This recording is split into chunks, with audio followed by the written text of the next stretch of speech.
अस्सलामुअलैकुम। आपको online teacher की नेक्स्ट 5th वीडियो में आपको खुशामदीद कहती हूँ। ये वीडियो मैं आपको पहले बता दूँ कि कुछ ज़्यादा लंबी होगी, तो आपने सबसे पहले घबराना नहीं है, बल्कि इसको मुकम्मल देखना है, क्योंकि इसमें 50 MCQs जो बहुत इंपॉर्टेंट हैं किसी भी रिटन टेस्ट के लिए। और ये इसमें हर सब्जेक्ट से रिलेटेड जो MCQs हैं वो बताए गए हैं। तो आपने इस वीडियो को एंड तक लाजमी देखना है और मेरे चैनल को लाइक, सब्सक्राइब और इसका जो नोटिफिकेशन आइकन है वो भी प्रेस ज़रूर करना है, ताकि आपको मेरी हर नई आने वाली वीडियो का नोटिफिकेशन जो है वो मिल जाए। तो बिना किसी ताख़ीर के वीडियो का आगाज़ करते हैं। Means honourable, showing respect, deserving respect या ग्रेसफुल। तो राइट आंसर जो है वो है जी शोइंग रिस्पेक्ट। कि रिस्पेक्टफुल का मतलब होता है showing respect. The next is opposite of pardon is reward, blame, praise या पनिश। तो ऑपोजिट ऑफ पार्डन यानी पार्डन का मतलब भी माफ़ी मांगना होता है, तो इसका ऑपोजिट होगा माफ़ करना या फिर सज़ा देना। तो इसका ऑपोजिट होता है ना, या माफ़ करें या सज़ा दें, तो ये इसी तरह है। Silk route is another name for Karakoram highway, Indus highway, motorway, none of the above. Silk route का जो दूसरा नाम है वो क्या है? Karakoram highway, Indus highway, motorway या नन ऑफ द अबव, यानी इनमें से कोई भी नहीं। तो इसका राइट आंसर है Karakoram highway. Which of the following disease is contagious. Contagious का मतलब होता है फैटल, मोहलिक में, कि इनमें से जो नीचे ऑप्शन है उनमें से सबसे ज़्यादा ख़तरनाक बीमारी कौन सी है? मीज़ल्स, मलेरिया, टेटनस यानी यरकान, या कैंसर या टाइफाइड। तो राइट आंसर है typhoid. The use of computer is attractive because of its accuracy, reliability, speed, all of the above. कि कंप्यूटर का जो इस्तेमाल है वो इतना अट्रैक्टिव किस वजह से है? उसके एक्यूरेट होने की वजह से, उसके रिलायबल होने की वजह से, या उसकी स्पीड अप होने की वजह से, या फिर इन तीनों की वजह से। तो राइट आंसर है ऑल ऑफ द अबव, क्योंकि ये तीनों जो भी इनकी खूबियाँ हैं वो कंप्यूटर के अंदर पाई जाती हैं, ये तीनों खूबियाँ। Tarbela dam has been constructed on the river Chenab, Swat, Jhelum या इंडस। यानी तरबेला डैम जो है तामीर किया गया है कौन से रिवर पे? चनाब, सवात, झेलम या इंडस। तो राइट आंसर है Indus. Which of the following is a good source of vitamin C. सबसे ज़्यादा विटामिन सी को हासिल करने का ज़रिया कौन सा है? मिल्क, दूध, एप्पल, सेब, ऑरेंज, माल्टा, एग्स, अंडे। तो राइट आंसर है ऑरेंज के, और ऑरेंज में सबसे ज़्यादा विटामिन सी पाया जाता है। उसके बाद है मैथ का question. 0.014 multiply by 0.014 is equal to 1.196, 19.6, 0.00196 या 0.00196। तो इसका राइट, अगर आप इसको कैलकुलेट करेंगे तो आपको पता चलेगा कि राइट आंसर है D, 0.0000196। The largest planet in solar system. के सोलर सिस्टम का जो सबसे बड़ा प्लैनेट है वो कौन सा है? जुपिटर, अर्थ या प्लूटो या वीनस। तो राइट आंसर है जुपिटर। कायद आज़म ज्वाइन मुस्लिम लीग इन। कायद आज़म ने मुस्लिम लीग को ज्वाइन किया या उसमें शिरकत की कब? यानी उस मुस्लिम लीग को ज्वाइन किया 1906, 1908, 1911 या 1913। तो जो राइट आंसर है वो है डी, 1913। Right answer is 1913। उसके बाद next is lunar Eclipse occur on. Lunar Eclipse जो है वो कब रोनुमा होता है? New moon, full moon, half moon, quarter moon. तो जो ल्यूनर इक्लिप्स है वो हमेशा फुल मून पर ही क्या होता है।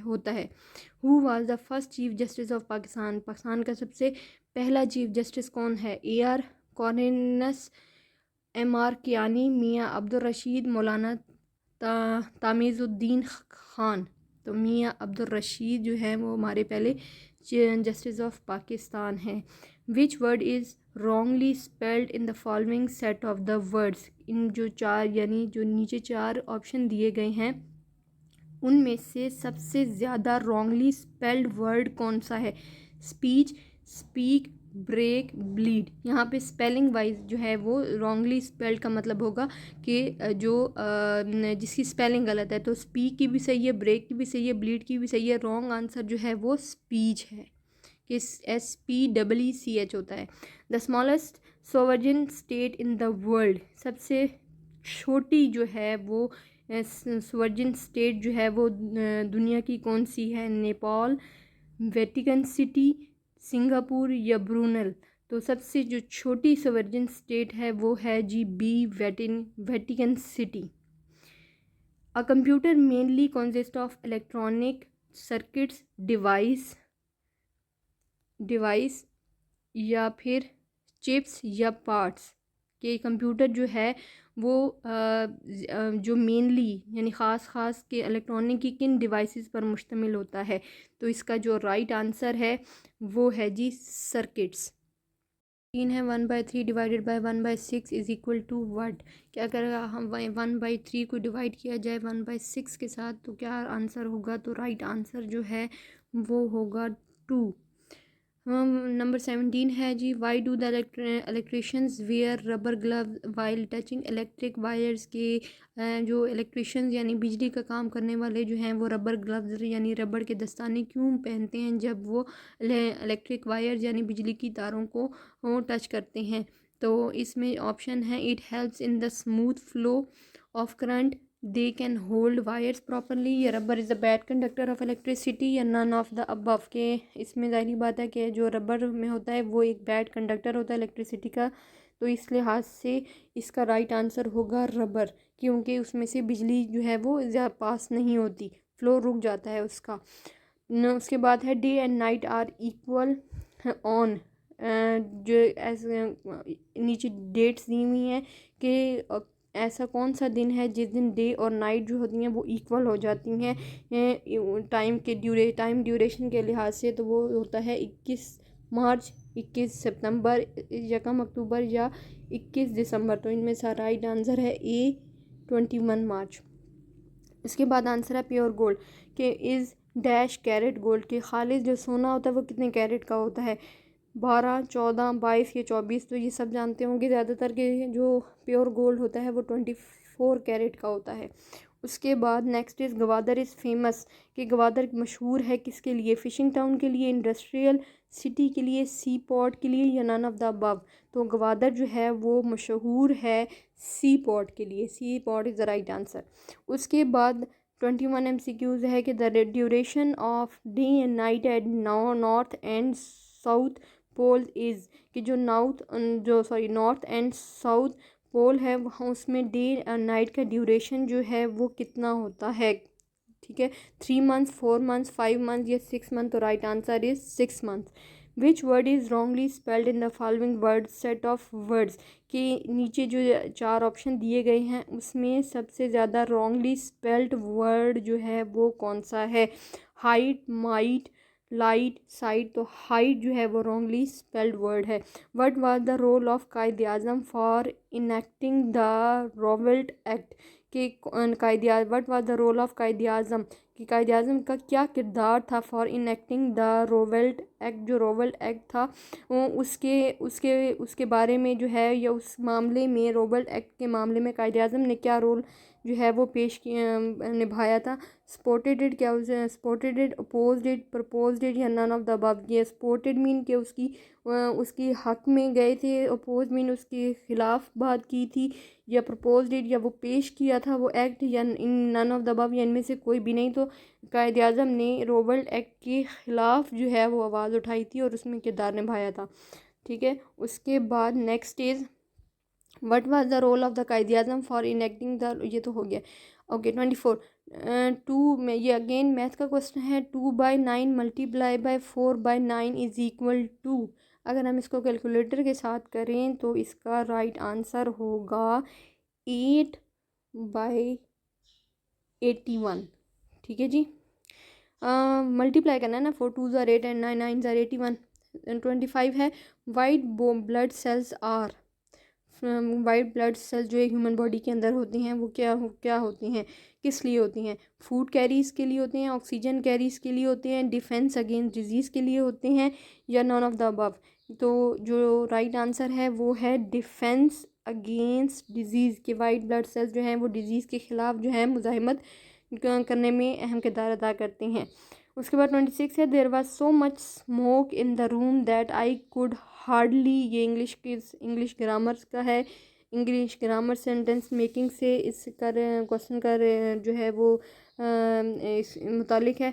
तो ये इसमें है कि there were so much smoke, कि बहुत ज़्यादा धुआं था, इन द रूम, कमरे के अंदर, दैट आई कुड हार्डली, कि मैं मुश्किल से कर सका क्या, ब्रीथिंग और ब्रीथलेस। जो हमने देखा है कि जो हेल्पिंग वर्ब है वो वर है, ठीक है, यानी पास से है, ठीक है। सो और आई कुड हार्डली कुड के बाद ये माइट वगैरह इनके ऐसे वर्ड्स हैं, इनके बाद जो है वो या तो फर्स्ट फॉर्म लगती है, ठीक है जी।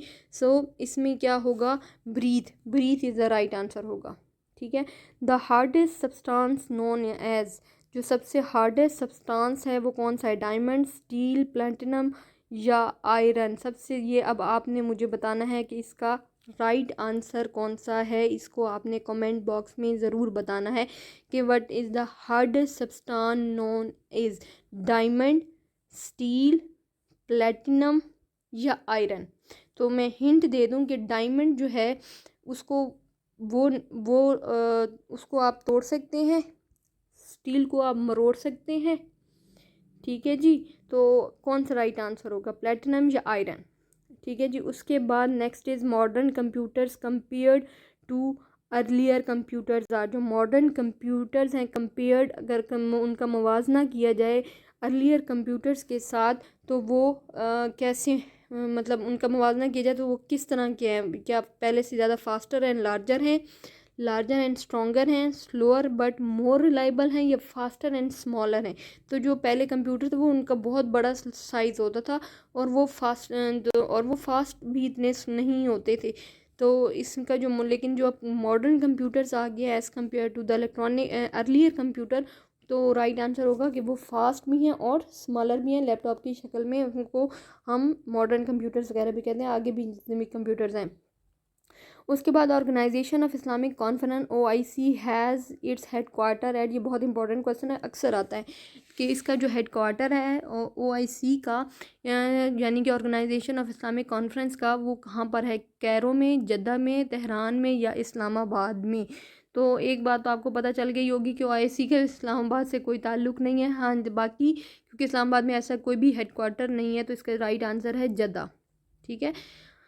World Olympics 2004 will be held, जो ये पुराना पेपर है इसलिए क्योंकि 2004 का है, तो इसमें जो है उस वक्त ये पूछा गया, तो हम इसको ऐसे भी कह सकते हैं कि जो 2004 का जो वर्ल्ड ओलंपिक्स था वो कहाँ पर है, वहाँ कहाँ पर जो है वो उसकी तकरीबात हुई थी, एथेंस में, टोक्यो में, रोम में या पेरिस में, तो एथेंस में हुई थी।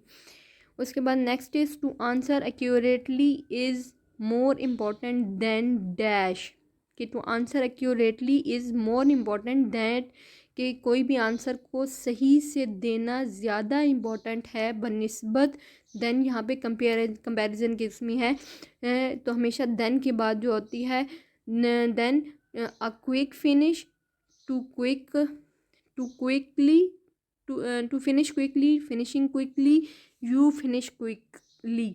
तो राइट आंसर जो है वो होगा टू फिनिश क्विकली, के to answer accurately is more important than to finish quickly. 32 है जी, 18 इज़ 75% ऑफ विच वैल्यू, ये मैथ से रिलेटेड है कि 18 is the 75 of which value in 34, 24, 22, 20। तो जो राइट आंसर है वो है 24, के अगर हम 24 का 75% निकालें तो वो 18 निकलेगा। अब आई होप आपको क्वेश्चन समझ आ गया होगा। So next is Durand line is a boundary between Pakistan and, जो ड्यूरेंट लाइन है ये SST से क्वेश्चन रिलेटेड है कि Durand line is a boundary between Pakistan and which country, India, Afghanistan, Iran या चाइना। तो राइट आंसर है जी अफ़गानिस्तान। ड्यूरेंट लाइन जो है वो हमारे और अफ़गानिस्तान के दरमियान की बाउंड्री लाइन है। Next is identify the correct spelling in the following set of words. Correct spelling किसकी है? साइक्लोन, साइक्लिन, साइक्लोन, साइक्लोन या क्लोरोरी। तो आपने साइक्लोन का वर्ड पढ़ा होगा, तो राइट आंसर जो है वो साइक्लोन का ए है, CYCLONE साइक्लोन की स्पेलिंग होती है। उसके बाद है people prefer to wear white clothes during summer, के लोग जो है समर के मौसम में यानी गर्मियों के मौसम में सफ़ेद कपड़े पहनना क्यों ज़्यादा तरजीह देते हैं? The clothes look nice and cool, do not absorb heat या absorb heat, none of the above. तो जो गर्मियों में लोग वाइट कलर को ज़्यादा पहनना पसंद करते हैं क्योंकि ये ज़्यादा हीट को एब्जॉर्ब नहीं करते। ठीक है, वाइट कलर की ये एक इन्फॉर्मेशन आपको मिल गई होगी कि वाइट कलर जो है वो ज़्यादा हीट एब्जॉर्ब नहीं करता। उसके बाद next is Darussalam is the largest and richest city of Tanzania, Nigeria, Kenya या युगांडा। दारुस्सलाम जो है वो एक लार्जेस्ट और रिचेस्ट सिटी है, वो किस मुल्क का है? वो है जी तंजानिया का राइट आंसर। मुस्लिम सैड बाबा फरीदगंज शक्कर इज़ बरीड एट। मुसलमानों का क्या अकीदा है कि अकीदा कह रही हूँ, मुसलमानों का क्या मानना है कि बाबा फरीदगंज शक्कर जो है उनका मज़ार कहाँ पर है? मुसलमानों के मुताबिक कहाँ पर है जी? Kotmithan, Pakpattan, Multan, Bahawalpur. Right answer is Pakpattan. Pakpattan में है बाबा फरीदगंज शक्कर का। उसके बाद only one planet in the solar system has any atmosphere which is, कि जो हमारा निज़ाम शमसी है उसमें एक सिर्फ एक प्लैनेट है जो जिस पर कोई आबो हवा है। ठीक है, और वो जिस पर हवा है, पानी है, सब कुछ है, और वो हमारा जो कौन सा है जिस पर हम रहते हैं, ऑब्वियसली अर्थ। बाकी इसके अलावा और कहीं पर भी कोई ज़िंदगी नहीं है। उसके बाद what is the meaning of the underline word in the following sentence, के नीचे जो आपको एक आगे सेंटेंस दिया गया उसमें जिस वर्ड के नीचे उन्होंने अंडरलाइन किया है उसका क्या मतलब है? ठीक है जी, तो सेंटेंस है emperor Jahangir had a reputation for being just, के जो बादशाह जहांगीर था उसकी जो रेपुटेशन, जो शोहरत थी वो थी फॉर बीइंग जस्ट। जस्ट का मतलब होता है मुनसिफ।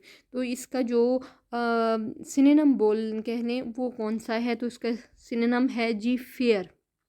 स्टबन का मतलब होता है ज़िद्दी, स्ट्रिक्ट का मतलब होता है सख्त, फ्लेक्सिबल का मतलब होता है जिसमें लचक हो, और जस्ट का मतलब होता है मुनसिफ, और फेयर का मतलब भी मुनसिफ ही होता है। ठीक है, तो राइट आंसर इज़ फेयर। उसके बाद what comes next in the series 64, 48, 40, 36, 34, कि ये जो सीरीज़ उन्होंने दी हैं इसमें नेक्स्ट में क्या आएगा? 64, 48, 40, 36, 34, तो उसके बाद क्या आएगा? 33, 32, 31, 30। ठीक है जी, 64 और 48 के गैप देखें, तो फिर उसके बाद 48 से 40 का गैप देखें, ये और 40 से 36 का गैप देखें, यानी 6 के बाद उसका देखें 4, तो इसके बाद 1, ये तो इसमें राइट आंसर होगा जी 33। FIR stands for first investigation report, first information report, या फर्स्ट इंफॉर्मेशन रिकॉर्ड, या फिर फर्स्ट इन्फॉर्मर्स रिपोर्ट। तो राइट आंसर जो होगा वो होगा FIA stands for first information report. So the right answer is B। Okay जी, उसके बाद बड़ा जजीरा है, आइलैंड है, वो कौन दुनिया में, वो कौन सा है? ऑस्ट्रेलिया, जापान, ग्रीनलैंड या इंडोनेशिया? तो जो सबसे लार्जेस्ट आइलैंड है वर्ल्ड में, सॉरी, वो है ग्रीनलैंड। उसके बाद नेक्स्ट है येलो जर्नलिज्म रेफर्स टू, जो येलो जर्नलिज्म होता है वो जो टर्म है वो किस चीज़ का हवाला देती है? रेफर्स का मतलब होता है हवाला देना। Portraying public opinion, accurate reporting, या सेंसेशनलिज्म, या प्रोपेगेंडा। तो जो येलो जर्नलिज्म है वो रेफर्स टू द सेंसेशनलिज्म। तो सेंसेशनलिज्म का हवाला देती है। विच of the following language is spoken by the largest number of people in the world. इसका मतलब है कि ये पूछ रहे हैं कि सबसे ज़्यादा दुनिया में कौन सी ज़ुबानें जो हैं वो बोली जाती हैं, चाइनीज़, इंग्लिश, अरेबिक या फ्रेंच। तो राइट आंसर है Chinese. Next is the rotation of earth around is axis causes, कि जो रोटेशन ऑफ अर्थ है अराउंड इज एक्सिस कॉजेज क्या, जब वो रोटेट करती है उसके अपने एक्सिस के इर्द गिर्द तो क्या होता है, समर विंटर आता है, समर आता है, डे नाइट आता है, या डे या विंटर होता है। तो जब भी दुनिया जो ज़मीन है वो रोटेट करती है तो ज़ाहिर बात है दिन और रात आती है। Next is identify the correct spelling in the following set of the words. आपने स्पेलिंग करेक्ट जो है वो उसको आइडेंटिफाई करना है, बाकी तीन रॉन्ग है। प्रिटी की क्या है, प्रिटी प्रिटी प्रिटी प्रिटी, तो इसमें ये यहाँ पर जो प्रिटी है उसका राइट स्पेलिंग है ये। तो General Dyer is known for, ये क्या है, जलिना वाला मस्केयर या patriotism, bravery, anti Indian policies sorry. तो जनरल डायर जो है वो मशहूर था जलिना वाला मैस्केयर, जो जलिना वाला में जो वाक़या हुआ था उसके लिए, ठीक है। तो right answer is A. Next is a mixture of 17 parts of A, 3 parts of B and 4 parts of C. Intelligent question है ये weight 70 ounces. How many ounces of substance B are in this mixture? वो कहते हैं अगर एक mixture है उस, ठीक है, जिसके 17 पार्ट्स हैं, ऑफ ए 3 पार्ट्स, या mixture of 17 parts of A 3 parts of B, उस जो ए है वो 3 पार्ट्स ऑफ बी है, एंड 4 पार्ट्स ऑफ बी जो है एंड 4 पार्ट्स ऑफ सी है, उसका वेट 72 ऑन्स है। तो how many ounces of substance B are in this mixture? तो right answer is 9। Identify the correct spelling in the following set of the words. इसमें correct spelling जो है existence की आपने जो है वो टिक करनी है, तो ये ए जो है वो राइट आंसर को शो करता है। उसके बाद the number of permanent members of security council United nation is, जो जितने भी यूनाइटेड सिक्योरिटी